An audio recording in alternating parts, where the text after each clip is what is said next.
This program is brought to you by thepodcastfactory.com. Canine Crew, it's time to just sell the damn thing. Doberman Dan is revealing his contrarian formula for getting a rush of new customers, building your business faster, and making the highest possible profits. Go to justsellthedamnthing.com to get your copy today.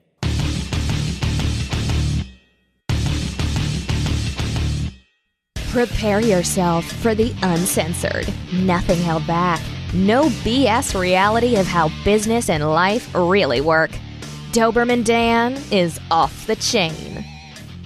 The realization just popped into my head. I'm looking at the red light blinking in my face. My tape is rolling. Tape in finger quotes. my digital, I don't even know what you call it. My digital thing is rolling. Your bits. And I came to the realization. My bits. That's right. My 24 bits.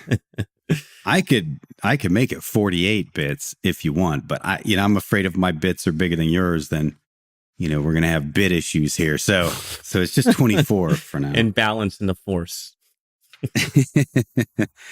I realized I don't have any pithy way to open this. And so I just had that blank stare, like, I don't know what to say. So I guess it's too late. It doesn't matter because we've already started, right? Yes, sir. You better roll with it. I'm going to do just that. I'm going to roll with it. And to protect the innocent, I shall leave names off of this, but oh man, this is a comparison of a couple clients. So one is a coaching client, one is a copywriting / coaching client. When that was before I wised up, like this summer, I wised up and realized I don't want to write copy for clients. Why? Well, number one reason, writing sucks.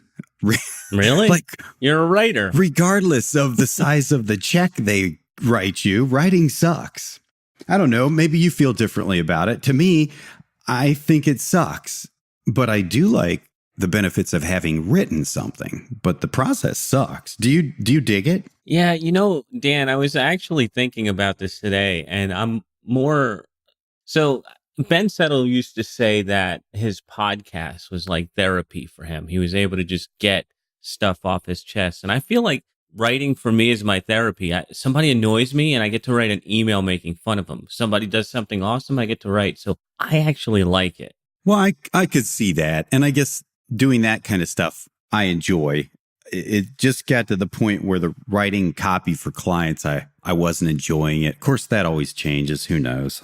But the newsletter you enjoy, right? Oh, that I really do. I'm not going to say that it's easy.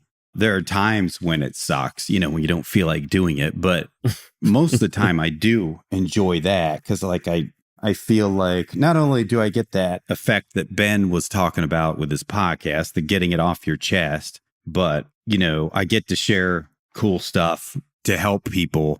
And especially, I get to share all the stupid stuff I've done to help people avoid that and hopefully getting them through the learning curve. So yeah, I dig that, but the copy for clients, not so much. All right. So when I was still doing the copy, when I was still hired gun, putting words on paper for money for others, I had this client. And so the first run through, the results didn't come back where he wanted. So he wasn't at break even.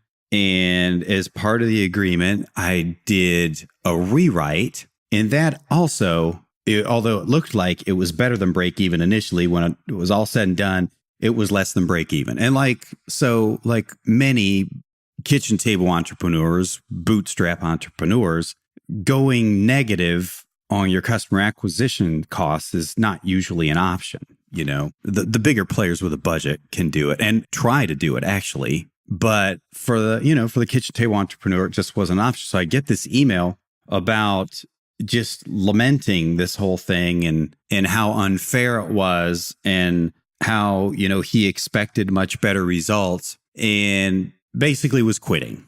That was the gist of it. So 2 tries and he's out a few bucks, not much really, few hundred, maybe 1,000 at the most, but 2 tries. And you were writing for him? Yes, I wrote that one piece and then rewrote it. So what it would have required, and all of us veterans know this, is, and what it almost always requires, you very rarely get a home run the first time up to bat. It's going to require some tweaking, which is what I was in the process of doing. And I thought I spelled that out very plainly, that in direct response marketing in general, but definitely more specifically in this particular niche, this is part of the process. We got to tweak, get the feedback from the buyers, do all that research, why they bought, why they didn't buy, and keep tweaking it. Mostly tweaking the headline and or the offer.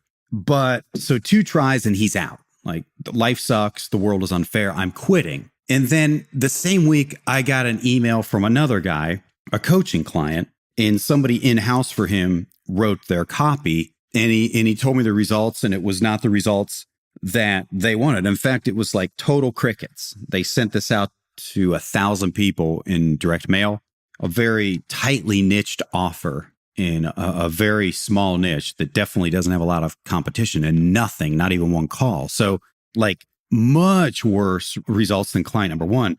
But his response was, okay, well, we're one sales letter closer to figuring out what works. Yeah, buddy.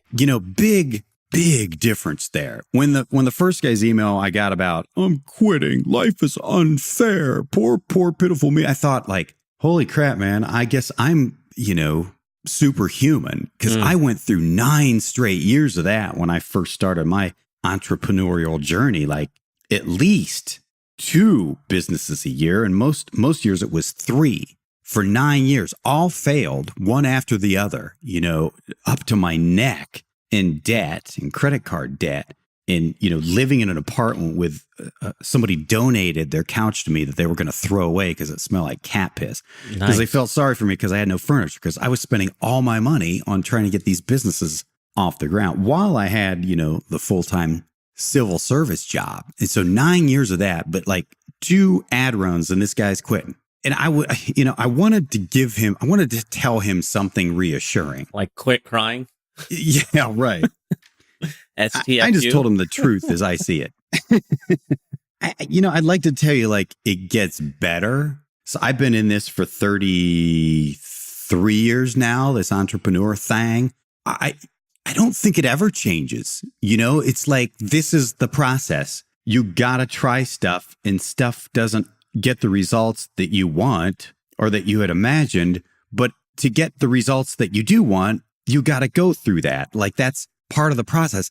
At least for me, it never changes. Maybe there are guys, maybe Elon Musk, maybe like whatever he starts just turns to gold. Although Tesla's turning out, it ain't looking that way. But I don't know. Maybe there are guys that after 30 years, they get it right. All I know is like Greg Ranker told us when he spoke at the Titans event. Greg Ranker is one of the 2 principals of Guthy-Ranker, which I think they are the biggest infomercial company in the world. And just one of their products, their acne product, does over $1 billion a year. Wow. And I might get the exact numbers not right, but I'm pretty sure he said 8 out of every 10 offers or shows that they try, infomercials that they try, fail. So they only get 2 right. And that both of those 2 are not always home runs. It could be some mix of base hits that they start tweaking, and maybe an occasional home run. And his point was, that's their process. That's the only process he knows to get to the hits, and that guy's been doing that, I think, over 30 years, if memory serves. And he's got the biggest direct marketing infomercial company in the world. So, there's that. And so I've been thinking about all that since I read these 2 emails. And then I was thinking about, weird connection here, I don't remember the name of this. Do you remember that show? I think it used to be on MTV. It was like Celebrity Edition with Dr. Drew. Did you ever check that out? Was that Love Lines? No. Dr. Drew. No. Loveline was funny, though. So he hosted Loveline, but then he had a show on MTV because he's an addiction treatment specialist. Oh, yeah. Where all these Okay. famous celebrities. Yeah, you've seen that, right? Yes. So one particular season, I mean, they had some really big names in there, like who's the really flamboyant basketball player from the 80s and 90s who used to dye his hair and wear a dress? Rodman. Yes. So he was in that episode, and some guy who was an MMA fighter, which I can't recall his name either. Gosh, getting older sucks.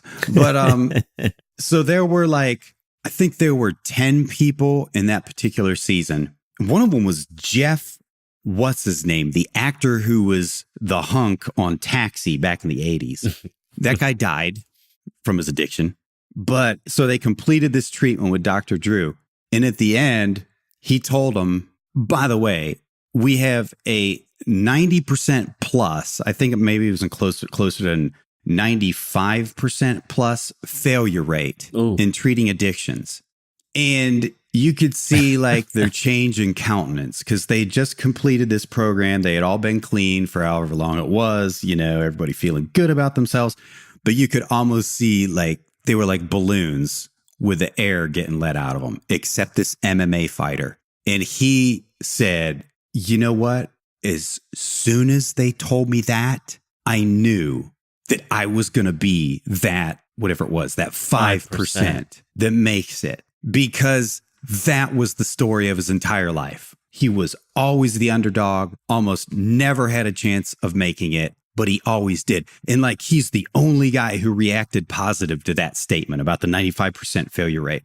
And now I haven't checked in for a while, but several years later, he was the only person out of that season who'd remained clean. No surprise. So there's something there, you know what I'm saying? Yeah, and the thing is, you said it earlier, Dan, is that no, this is not going to change. This is the way things are done. You figure out what doesn't work and then you tweak it and hopefully eventually get it right. But what the secret, I think, is hidden right in there in plain sight where people may just not see it. It's nothing's going to change. Only thing that you can change is a thing in your control. You can change you and your attitude and get rid of that piss poor attitude. Yeah, absolutely. I mean, that's the solution right there. Or there's the other solution. And that's if you're not emotionally equipped to deal with this reality that a majority of things that you do are going to fail, and probably more importantly, if you're not emotionally equipped or ready to emotionally equip yourself to do the deep work you gotta do so you can deal with it, it's best to quit now and just go get a job. You're too kind. You're too. I would have been just go ahead and die now. Don't worry. You're not contributing anything. My God, man, you're tough. Give up and die, baby. Holy shit, I thought I was tough sometimes. Come on, man. How do you live, though, if you're afraid of failure? There's no way. You can't live. Well, some people seem to be doing it. Although, I guess they get themselves to a point where they put themselves in a position where they can deal with the small failures. Oh, they ran out of Twinkies, dude. Oh my God, no Twinkies. They can handle that, I guess. But here's the way I look at all this. And this is why I entitled this episode, Why Entrepreneurship is Not Actually Entrepreneurship. I think being an entrepreneur, starting a business, is the best and toughest self-improvement program there is, because you are forced to change or you simply won't survive in business. In most jobs, you really don't have to change. You just show up, warm a chair, go through the motions and pick up a paycheck. I mean, that's how it was when I was a civil service. What internal work needs to be done there? Well, I guess with the police department, there's that. But let's take it, let's go to an example a civil servant who works in the city print shop. What internal work is there necessary to do there to maintain that employment? Not much. Show up. But you being an entrepreneur, starting a business, you are forced to change, and actually change pretty damn dramatically if you want to grow the business, because it is constant failure and challenges that need to be overcome. That's why I say entrepreneurship is not actually entrepreneurship. It's actually the best and most effective self-improvement program you could ever possibly enroll yourself into. I like that concept. You want to fix all your emotional problems? Become an entrepreneur and a successful That's right. And instead of, paying a therapist to try to fix your emotional problems, you get to make a few bucks while you're fixing your emotional problems. Cheaper. Not covered by your insurance. That's right. If only. Yeah. Yeah. I'm contacting my insurance company because my latest promotion failed, and I'm out 50 grand. So since this is part of my mental health program and self-improvement, will you guys cut me a check for 50 grand to cover that loss? I'm better now. Do you know Kenrick Cleveland, or know who he is? Oh, that's right. Yeah, so he was on the show. He's been on the show. So I'm learning something from him. He calls it the be, do, have. Most people get it backwards. It's or just they leave out one of the three. They think it's do, have, or do, be, have, or do, have, be. And his point is, no, it's be, do, have. Be is the first. And here's why I think, of all the wannapreneurs I hear who say well, I can't get anything started. I bought 40 million courses on how to do this, but I can't get anything started. I think it's because they're getting the order screwed up, or B is not in there at all. You're never going to do something that's not an extension of who you are. So if who you are is not a successful entrepreneur or successful fill in the blanks, then no matter what you try to do to force yourself to do the do part so you can get the have part, it's never going to work because it's not congruent with your self-image. And so he's stressing be, do, have. The first step of this whole thing is the be part, that you make the decision to be that person. Okay. So you want to be a successful entrepreneur because you want the financial rewards. You want a Ferrari and a yacht. Well, step number one, be the person who's a success, who has the ability to buy the Ferrari and the yatchet.